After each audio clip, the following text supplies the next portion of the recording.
Meeple Nation Podcast, episode 466, Top Gaming Moments. Welcome, citizens of Meeple Nation. For the next 30 minutes, sit back and enjoy. Meeple Nation Podcast is sponsored by GameToppersLLC.com. Go to GameToppersLLC.com, check out their stuff. They have amazing game toppers that will upgrade your gaming space. Your space will not be the same after putting an awesome game topper on your existing game table. They have absolutely gorgeous mats to cover those game toppers. If you just want a mat, go on there and pick up a mat for your game space. Start with that. They have the highest quality mats that I've seen on the market. Tons of different accessories for your game toppers. I don't know what I would do with my game toppers if I didn't have cup holders. The spillage that has happened during game night, I've been really happy that there's at least been a cup holder. One time that the cup holder fell out of the game topper because it wasn't installed correctly, I was really happy that it landed on the floor instead of on the game table. High quality components. The toppers themselves are made out of military grade aluminum. Check them out, GameToppersLLC.com. We are the hosts of Meeple Nation. I'm Douglas Stewart. I'm Nathan Howard. I'm Dave Holliday. Returning, Logan Howard. And I am Andy Holliday. Welcome back, Logan. Oh, thank you. It's so good to be here. Your lordship. I mean, I would be rather sleeping right now, but yes, I'm so happy to be here. Well, we're glad you remembered how to get here. That was the first step. It is nighttime driving here, and so I almost made the wrong turn. But we're glad you're back, and we hope that it's a consistent back. As do I. It's good to have the band back together. And one of the reasons that we love to play games is that we seek adventure. We seek to escape from the occasionally mundane routines of life and venture out into the great unknown. So if you're like us, that means that you too yearn to satiate your craving for excitement. But what if I told you there was a magical place that could cure even the worst case of wanderlust? That place exists. In a crazy universe we like to call the internet is a world full of adventure known as MeepleNation.com. Level up your mind and occasionally your hearts by reading our blog posts. Immerse yourself into a rich narrative-driven backstory by checking out our bios. Experience industry-leading art in the form of photos and social media posts. And, of course, connect yourselves to a community of like-minded adventurers by leaving a comment or emailing us at meeplenation@gmail.com. Then, if you enjoyed your adventure, click on the Patreon link and leave a little tip for the Dungeon Master. It's always appreciated.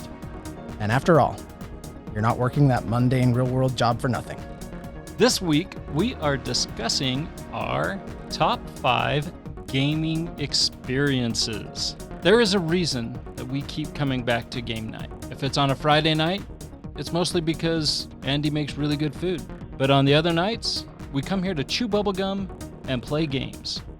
And we're all out of bubblegum. When we're playing these games, we look for games that spur amazing memories and surround ourselves with outstanding company. Was that the great philosopher Duke Nukem that you threw in there? It's a t-shirt he owns. It is a t-shirt I own, which you can find on Amazon, but it is a line from They Live, the 1985 Okay. That's the origin of that. cult classic, Okay. Rowdy Piper. This week, we are talking our top 5 gaming experiences. So this may be an individual game night. This may be an individual game that we played on a game night, or maybe it's a series of games like a campaign or a legacy adventure. Either way, we have each put together a list of our top 5 gaming experiences, and we will see if we can do this in roughly 30 minutes. I have my doubts. I do as well. I will get us started. My number 5 is playing through the core box of Etherfields. This is the only non-social experience on my list because I did play this one solo. I put this one on my list because I've known for a long time that games were growing and doing more interesting and innovative things, but Etherfields really surpassed all of my expectations. Seeing what modern games are capable of, this one just hit across the board. The art, and in particular the interplay of the art on the cards, was just phenomenal. Absolutely gorgeous and blew me away.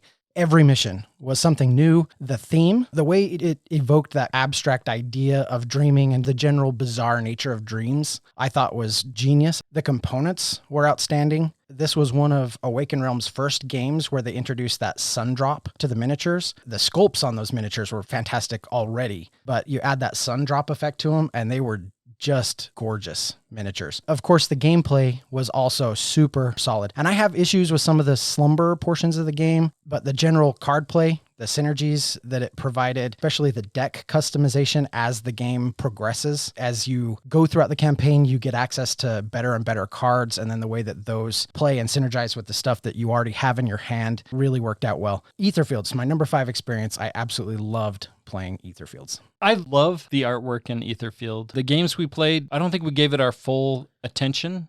Well, I think part of it is the rule book was not great. True. It's probably one that we got to play with Doug since he's played through it. And I think we'd have a better experience. Not only that, the slumber issue, like Doug was saying, kind of bogs the game down. The gameplay is really interesting. The way the cards overlay is great. I thought that was phenomenal. You orient a card, it changes the rooms, it changes the situation in the scenario that you're in. Very well done. I do think the rest of us need to give it another shot. We had a rough start with it when it first came out. And it bears mentioning they have released a 2.0 rulebook and a module that fixes the issues I had with the slumber mode. Some of those issues that you guys had, I think, would go away if we gave it another go. I felt like Andy and I really loved our plays that we did. Our problem is other games came out, time constraints all over the place. So what you're saying, it was like any other campaign. Exactly. The never-ending tale of woe. It's becoming a tale as old as time. Yes, it is. Sorry, I'm still stuck on Beauty and the Beast going in my head now. Tale as old as time.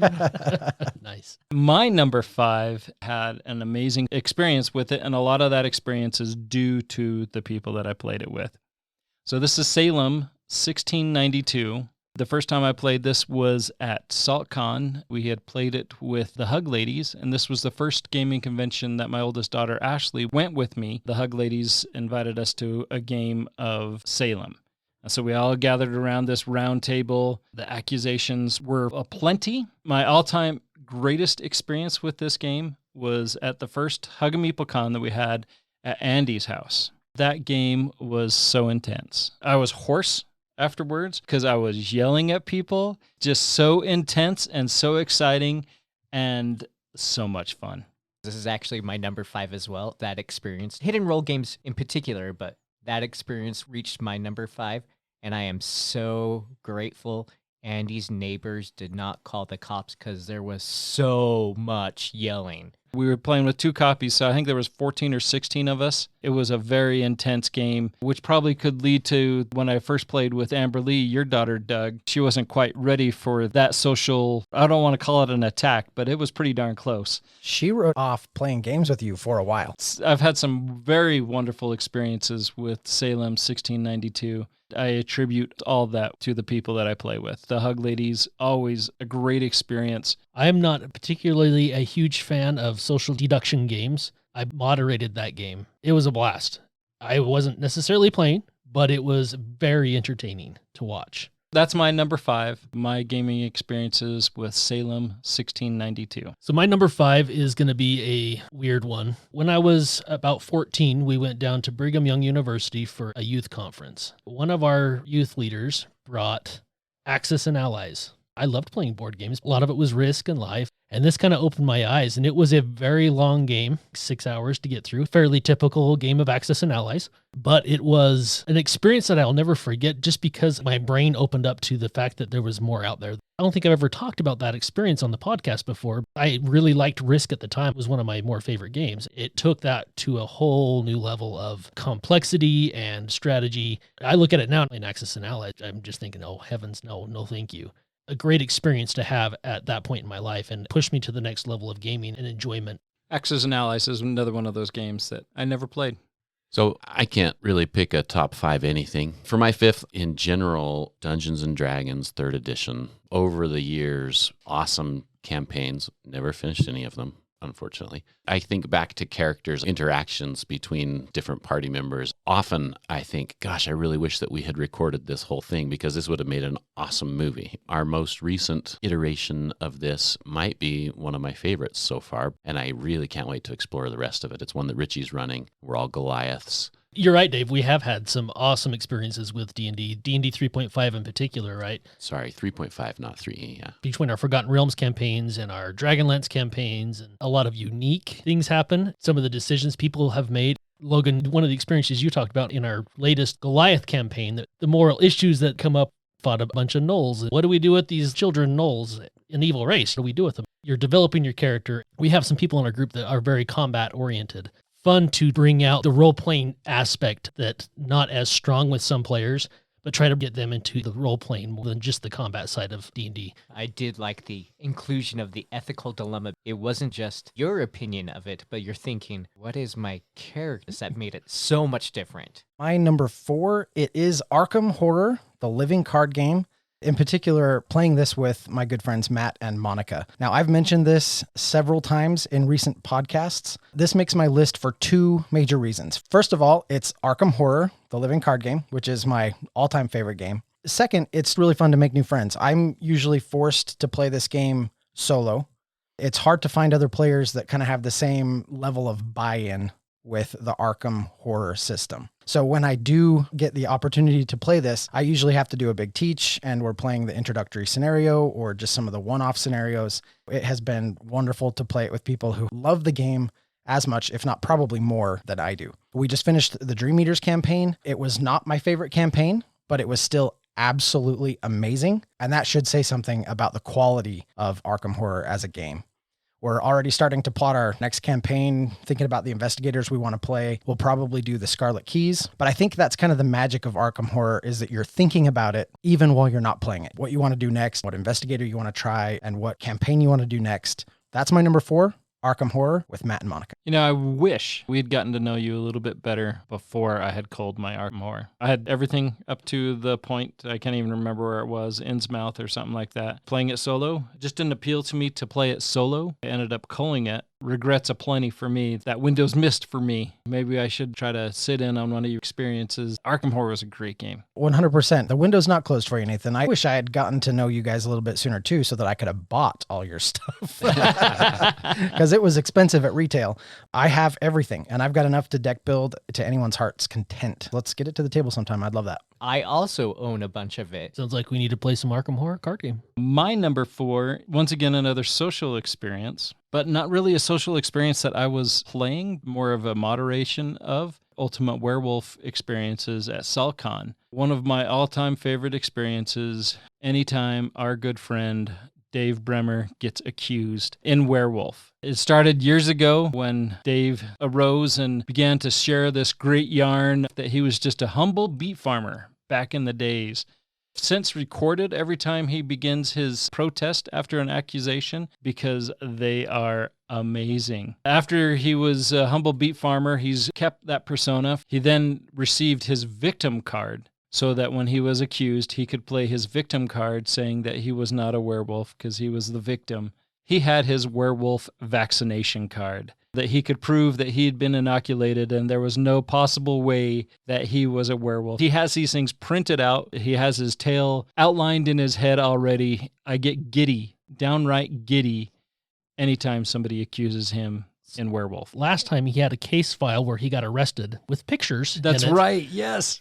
claiming I wasn't there. I was arrested. I've got pictures to prove it. So he hands a folder with actual pictures of him getting arrested and put into a police car while he's saying that he wasn't there. It was so funny. This was my daughter's first experience with werewolf, and she was dying. She's like, what is going on here? It really makes the experience amazing for people. The first time she's like, that was a werewolf with people like Dave Bremer. It makes the experience something completely different. And the fact that he does it every time and it's so different every time is very cool. His story, his tale is building. This beet farmer has his victim card, vaccination card, file report of him getting arrested.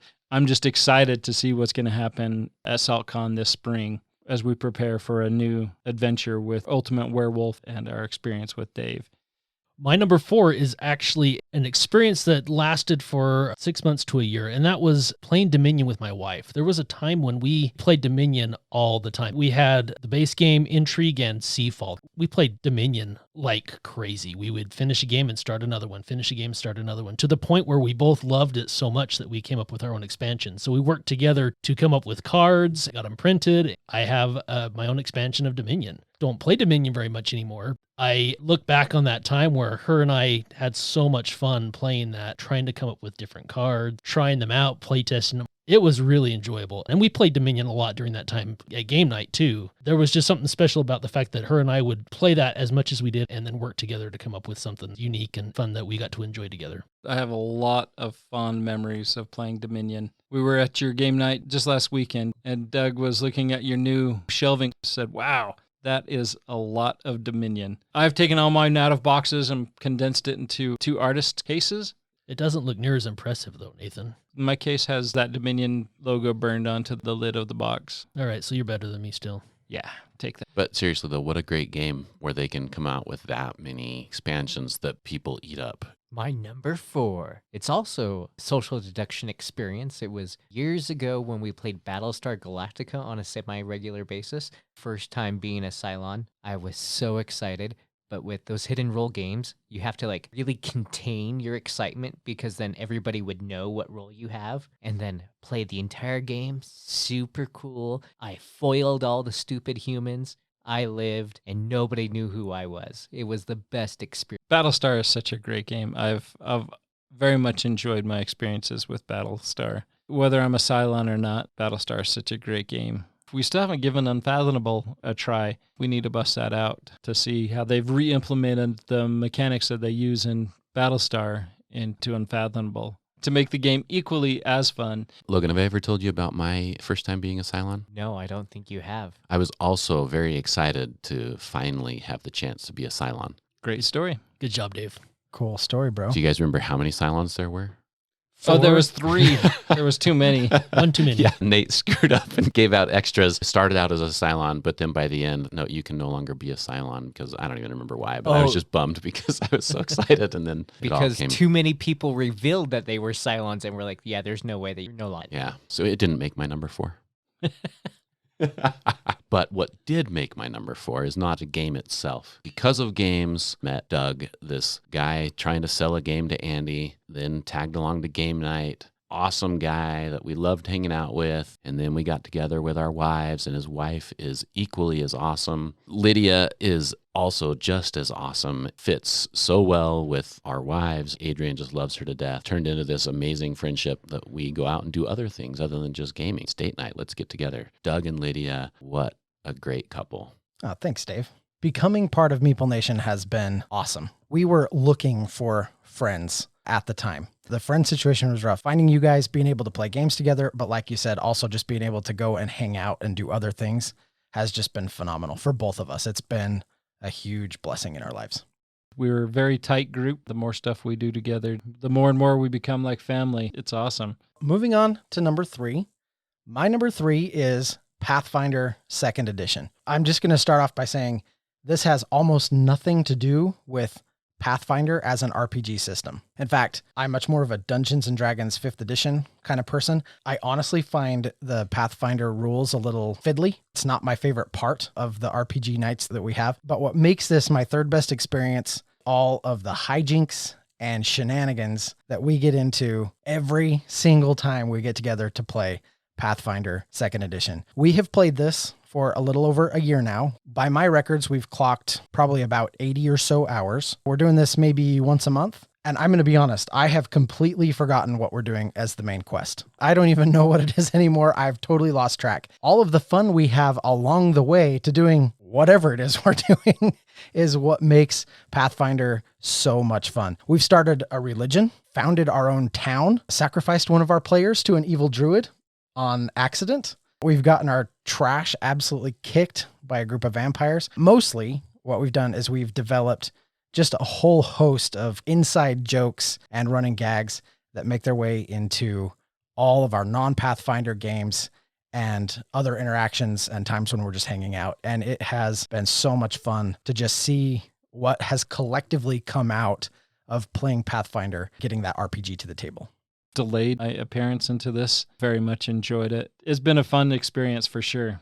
As we talk about these top games, for me, it's all about the experiences. And I love it when a game spreads over to other experiences. Dave has mentioned D&D 3.5, but as far as my experiences, actual role-playing experiences, Pathfinder is easily the first spot for me as far as role-playing. I've had fun with a lot of different RPGs throughout the years, but our campaign of Pathfinder, it has been so much fun compared to anything else. It makes me nervous to run G.I. Joe. It's not going to hit the mark, I don't think. It's not going to develop, provide the experiences. You say that, Nathan, but no. Like, that's the wonderful thing about an RPG. It's the collective brainchild of everybody at the table that makes it amazing. We can all collectively make that amazing. Even if the system's a little broke or whatever, it's everybody coming together. That's the magic of an RPG. It's going to work. It's going to be awesome. Really happy that you guys are having such a positive experience with Pathfinder because it's my first real time being a dungeon master. Done a great job, Logan. And, for sure. And Nathan, as far as the G.I. Joe stuff, just channel your inner Power Ranger and you'll be fine. Years ago, I got together with some other friends. We played How to Host a Murder Mystery. And we'd done a couple of these, and they'd been so. The title of this one was Who Hung Woo. I had invited my boss. It had an interesting dynamic. In the game, he had this swampland. He had some dialogue that was supposed to go with this swampland, and he had built this story all about going to build condos there. I just remember I was standing up in his face, pointing my finger at him, telling him I know what he's doing in those swamplands. And then I had to go to work for him the next morning. And that experience was so great. The heated environment, played several of these murder mysteries, and I can't remember who the murderer was, what the experience was. And I don't remember much about this experience, but I do remember who the murderer was, and I will for always remember that, which I think is why it makes that list. These experiences create these memories engraven in my mind. Who Hung Woo was a great experience. The banter that goes back and forth in those, I don't know how our group would handle that. Some of us are a little bit more introverted than others. I would be interested to see how that experience would go with our group. I think that would be a lot of fun, actually. My number 3 was also years ago, before my brothers got married. They would come over just about every single Sunday and play games. One of our favorite games to play was the Star Wars Miniatures tabletop war game. We wanted to take an entire Saturday and do this huge epic battle. If you're familiar with the Star Wars tabletop war game, 200, 300 point army is fairly large, and it's going to take probably 3 hours to finish playing the game. There were 3 of us, and we each decided to make 1,000 point, 1,200 points or something like that. It was at least a 3,000 point game between everybody's units. It took us about 12 hours to play. It was epic. It was so much fun. 3 people, there's player elimination factor, but by that time, it's almost over anyway. One of my brothers was playing the Bounty Hunters. One of them was playing the Empire, and I was playing the Sith. It came down to my Sith troopers. I didn't have any Sith Lords left. It was just my Sith troopers against my brother's AT-AT. And I should have lost horribly. I should have just been decimated. And he made one mistake, and I ended up destroying his AT-AT and winning the game. Epic experience. It was so much fun. I played a lot of that Star Wars tabletop war game back in the day. But that experience, by far the most memorable, the most epic experience of that I've ever had. We've used the word cinematic a lot. It totally was very cinematic. These 3 different factions coming in and fighting each other. The fact that we were there for as long as we were and still just enjoying every second of it. To be able to put that much time into a game and not get bored and have fun like we did, tells you how great of an experience it was. I loved the Star Wars miniature game. Totally get together and play a game of Heroescape, which is right along those same lines. And I'd love to play Star Wars Legion with you. I would too. That would be great. That does sound really fun. Hearing you guys talk about this reminds me of the game that you just bought at BGG-Con last year, Overbattle.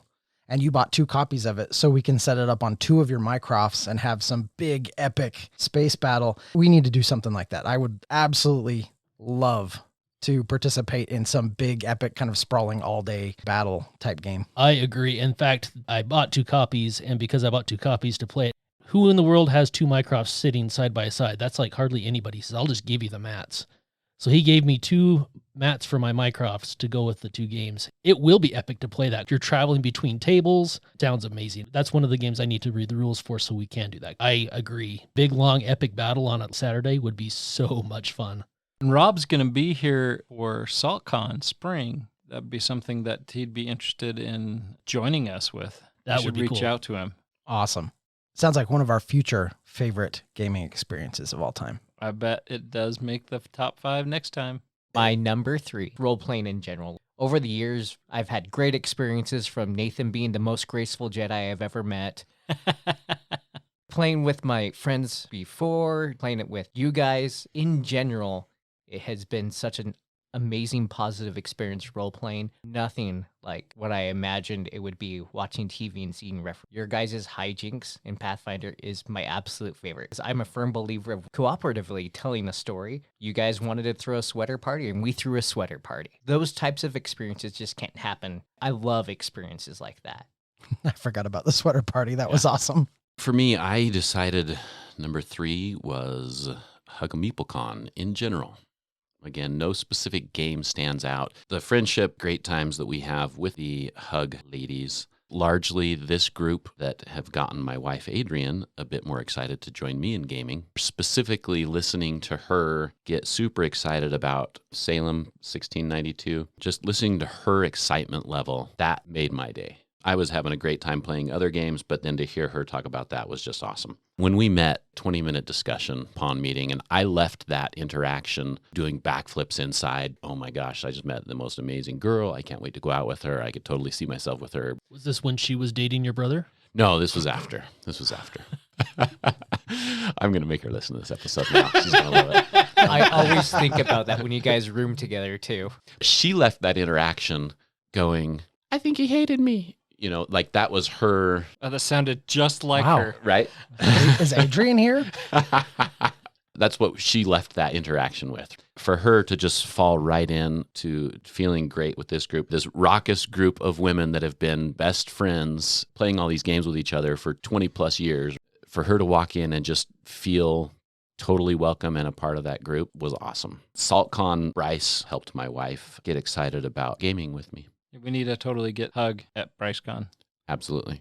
100%. I really like playing games with the Hug ladies. I love the fact that we have 2 homemade conventions to spend time with them, and it's always a real treat. It's great to have really good friends. As great as it would be to have the Hug ladies at BryceCon with us, I think everybody is okay the noise level without us playing games there. We were pretty quiet this last time. The year before, Not had so Hug much. been there, I think the staff would have shut us down. If we broke out like Salem at Bryce Or Werewolf there. Couldn't have been as bad as those kids on the table next to us. Though. Amen. Good grief. My number 2 was a day of games at Snowbird. Snowbird is a ski resort here in Utah, and my wife's family has a timeshare there in the summertime that we usually are able to use and go up and enjoy. When we're there, we usually spend our time hiking around. We'll take the Peruvian lift or the tram up to the top. There's a lot of photo opportunities and places you can just kind of hike and look at the wildlife and enjoy the flowers and everything else. We have a good time when we do that. Well, this last year, it was just Lydia and I. There was a day where it just was raining, buckets and buckets of rain. So we decided that instead of trying to venture out or go find something to do, we just set up a table, and I had brought a bunch of games. So we played games that day. It was just fantastic. It was a warm day, and we had the mountains just kind of right outside the window with this very picturesque view, rain just kind of falling, all day long. Had a table set up, and we got quite a few new games to the table. We played The Rocketeer, The Fate of the Future. We played The Quest for El Dorado, which was new to both of us. We played Trails of Tucana and several others, but it was just kind of this wonderful, quiet, kind of just lazy day in the mountains, just playing games and enjoying each other's company and talking and having snacks and having a great time up at Snowbird. It was awesome. And is my number 2 gaming experience. Lydia doesn't even ask anymore when we go places. She used to ask, did you bring games with you? She just knows. I've always got games with me. My number 2 is Descent: Legends of the Dark. This game was, at the time, was a very therapeutic game for me.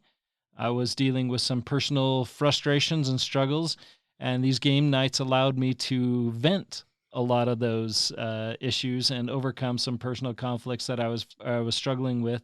I mean, it was such a great time, and the anecdotes that were in it, the involvement, the character, the voices, the mockery of it was so needed at the time, and it was such a great experience. And that's something that will will stick out in my mind for quite a while. Yeah, that definitely sticks out in my mind as well. That overall experience was a lot of fun. I know that I looked forward to game night knowing we were going to be playing Descent Legends of the Dark. You know, funny thing is Descent Legends of the Dark is second edition. Descent second edition is my favorite game, and Descent Legends of the Dark doesn't even hit my top 5. But that experience that we had playing Descent Legends of the Dark was phenomenal.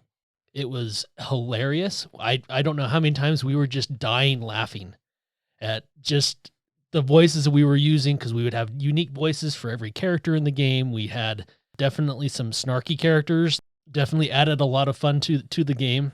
For sure. And it was such a fun experience and very memorable. I remember playing the first game we played of it. Then I had work or some other crap come up.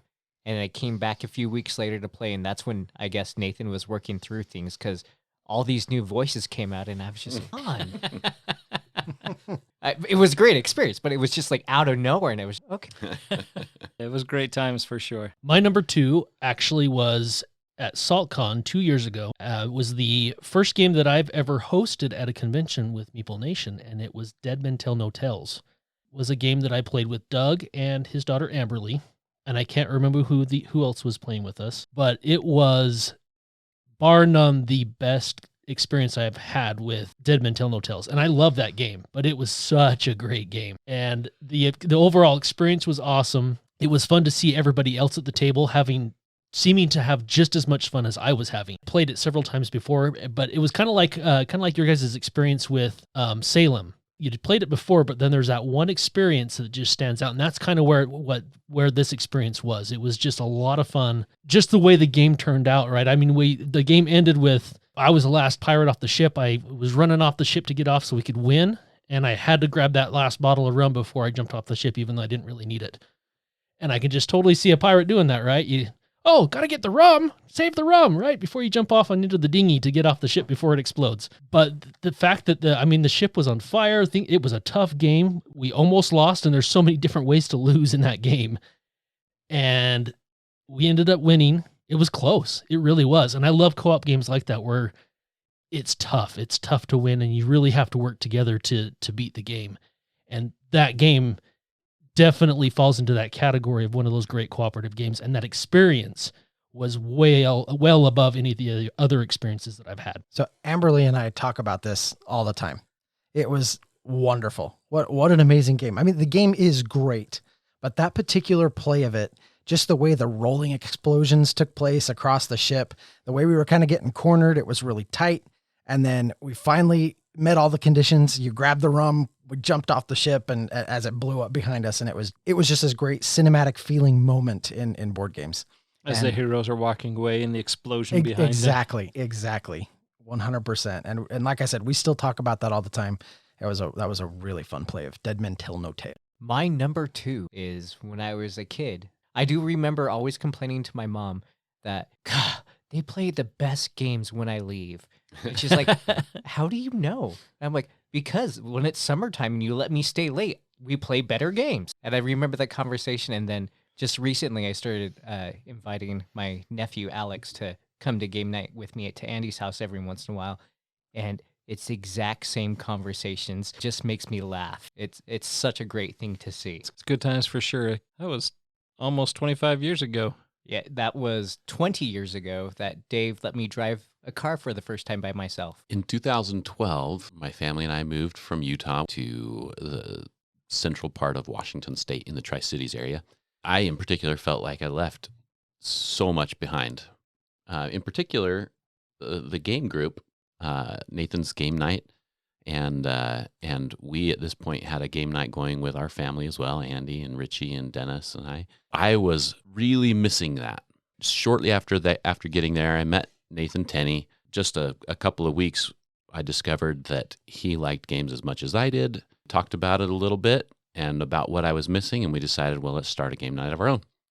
So we started doing game night at his house every week and invited a couple of people. Turned into an awesome group.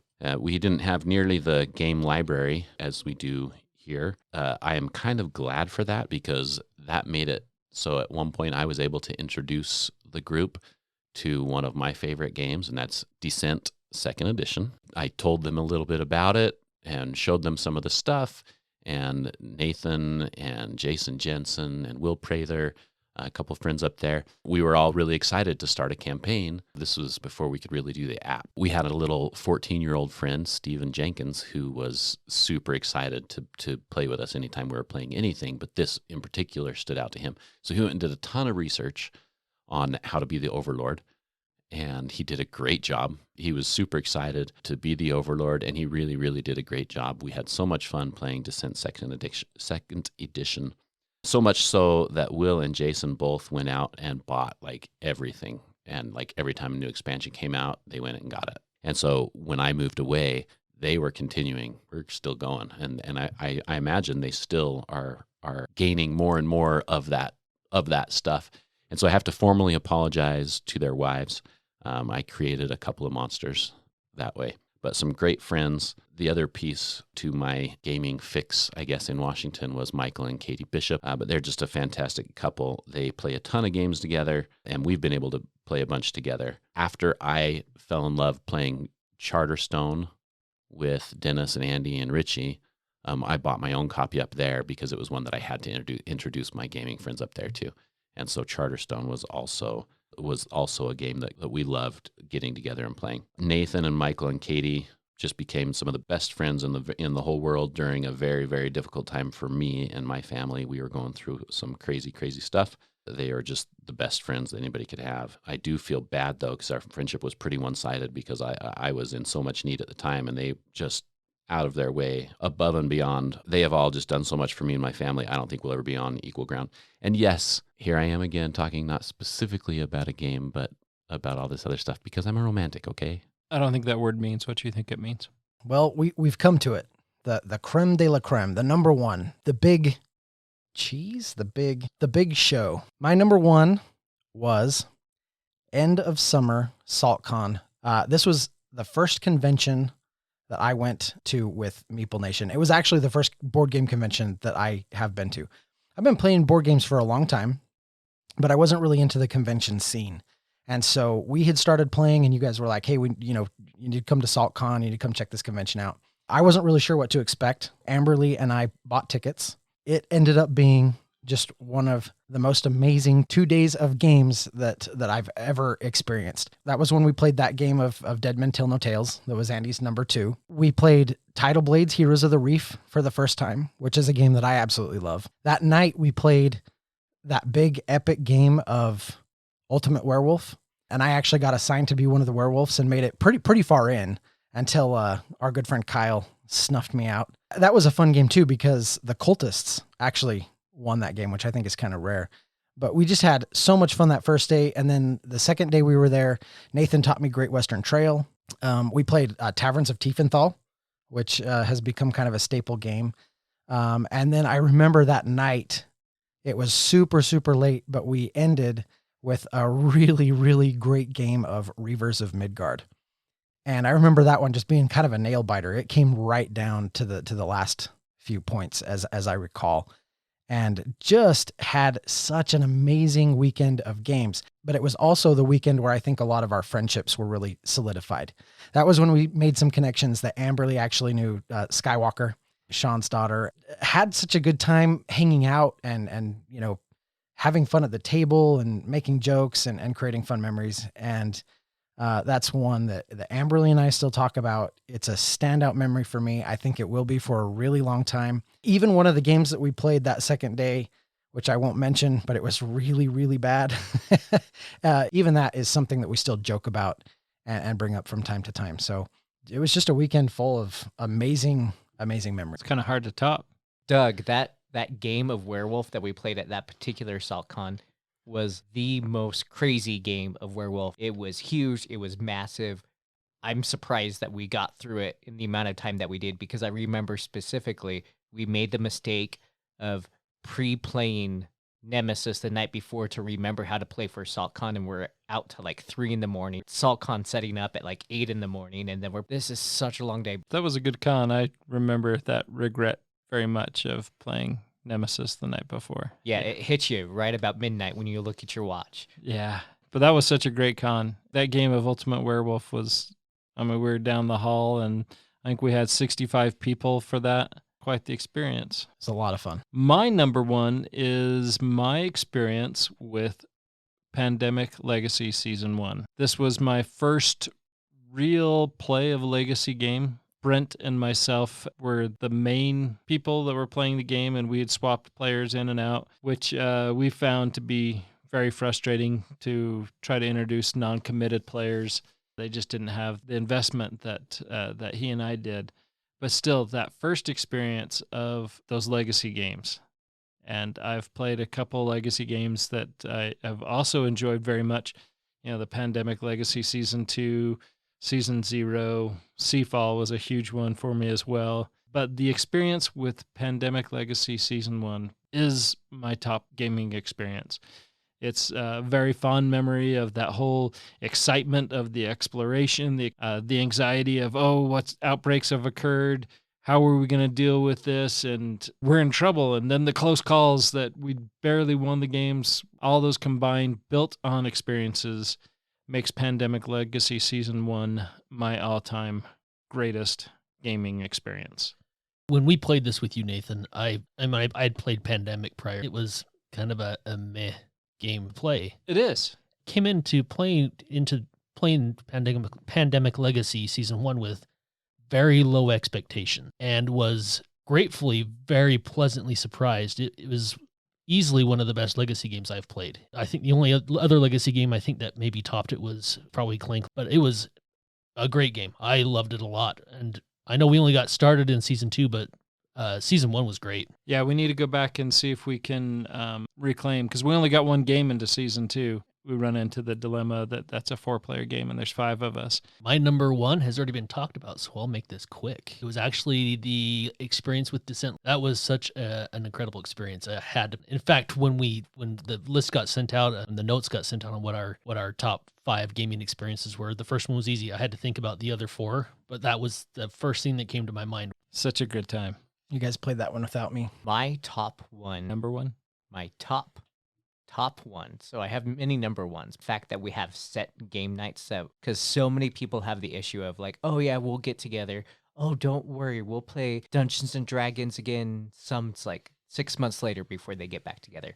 I like that we set time aside. Such a great thing. Get together, talk. It helps, as like Dave was talking about, that with all your guys' wives and families, like everybody's friends, like can sit and have a conversation with Andy, Doug's daughter. It's such a great thing that we have that week. So that's why it's just my number one experience, is that we can get together. We meet together on Mondays to record, and Thursdays here at my house, Fridays at Andy's house. And I mean, Doug has events at his house. We had that event at Dave's house. It's just good times. This group has been amazing. Yeah, I agree. And like you said, Logan, just the fact that we set that aside, that we're committed to it, it makes a lot of difference, because I have definitely been in other groups that were far less committed, and it's hard to keep anything consistent going on.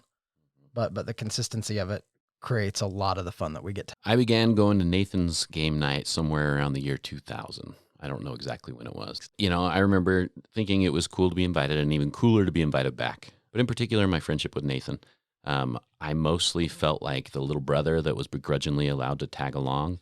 There were a few guys at game night that I never really felt liked me much, but I remember being happily surprised when I realized that I felt like Nate liked me and he wanted me around. I quite often get self-conscious. Nathan making me feel different, and it didn't seem like a forced thing, that he was like, well, Dennis is coming and that's his little brother, so I guess, whatever. So here's a dude that to me was super awesome, and he liked me coming around to hang out. So that was amazing to me. The games we played were cool games. They were fun, but I think games have probably gotten better in general since then. But it was different. It was different then because it was rare to get home before 2 a.m. Almost every week, there would be a game somebody would pull out when we thought we were done. And predictably, several of us would be like, all right, you convinced me. We would stay an extra hour or two.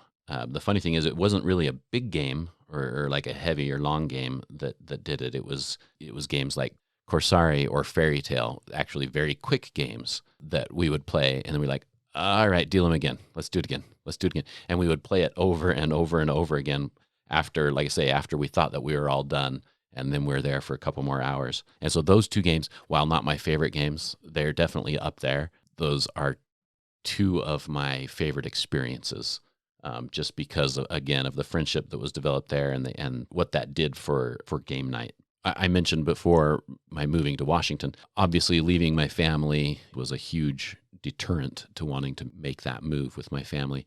But the other thing was game night. It was really hard for me to say goodbye to game night because it was just that big a part of me. You always get excited when you came back. You missed talking about darts. That also happened. Yep. Darts was, I almost put that on there. The gaming was all done. We're like, okay, we're going to go home. And then somebody would start throwing darts. And pretty soon sometimes it got to be 7 a.m. Yep. Those were good days back when we were young. And we were playing at Andy's house on Friday, trying to find a game that would get me to stay later. Did end up playing a quick game of Camel Up, but still, it's nothing like those days when I was young and didn't have a care in the world. What a dumb game. It's a Imperium. Phenomenal game, but I got beat so bad. I loved that game. Yeah, I bet you Logan did. mopped the floor with us. He almost doubled the second place. Crazy. So those are our top 5. I think you guys picked better top 5 moments than I did, but it's been really interesting to see where everybody went with their lists. It was unexpected for me to see what you guys came up with as your top 5. And one thing I noticed wasn't so much about the games per se, but the people that were around the table. Absolutely. I think that is really what makes gaming fun for all of us, is the relationships that are built and the memories that are made while we're playing games. And I think the games just kind of facilitate that. A great blessing I think in all of our lives to be able to have the kind of fun that we've been having together and to build those relationships and have our families be close. And it's definitely a hobby that my kids have said that I'm so glad that you love games so much, because it's been a lot of fun for us too. So awesome top 5 lists, guys. Tune in next week when we don't go on for an hour and a half. That's what I was going to say. The quickest half hour to 35 minutes you've ever had. Until next time. We'll see you reminiscing highest moments at the game. As always, we want to thank you for listening. Check out our website. We have all sorts of cool things there. Love those blogs. Get a deeper look into the writing side of Meeple Nation. Join our Facebook group, Meeple Nation Off Air. I look forward to seeing you there. Follow us on Twitter @MeepleNation. We also have Instagram. Under the same name. We also want to thank our sponsor, GameToppersLLC.com. We love their product, and they have so much goodness out there. And we also want to thank Braden Detergent for our music.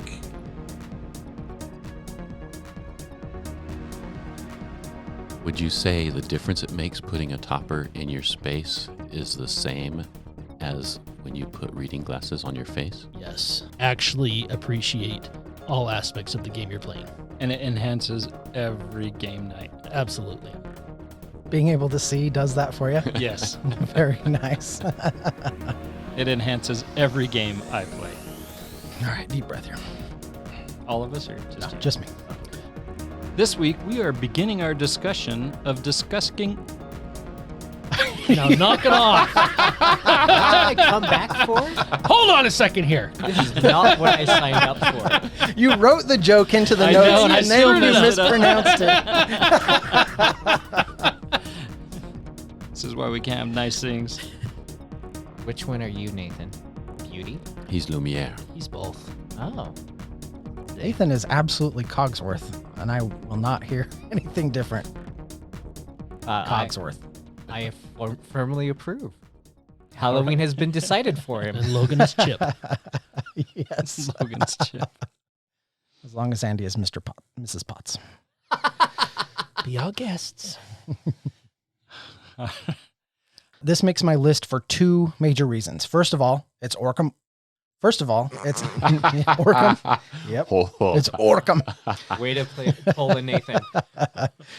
Anytime our good friend Dave Bremer gets accused in Arkham Horror, or in Ultimate, Dave is just a hoot, and I can proudly say the only man I've ever kissed. And At the we did the game show, and he wanted my best Bob Barker, and he said he'd shaved this part of his face for a kiss. So I gave Dave a kiss. That's awesome. I wish I could say my number 4 was when Nathan gave Dave a kiss, but I wasn't there for that. So I wasn't either, but it probably would have been my number 1. Condensed it into two artist cases. Hopefully, it's equally a fun a game. I know the word. do you? Prove it. Can you Show us. To make the game equally as fun, to play a murder mystery.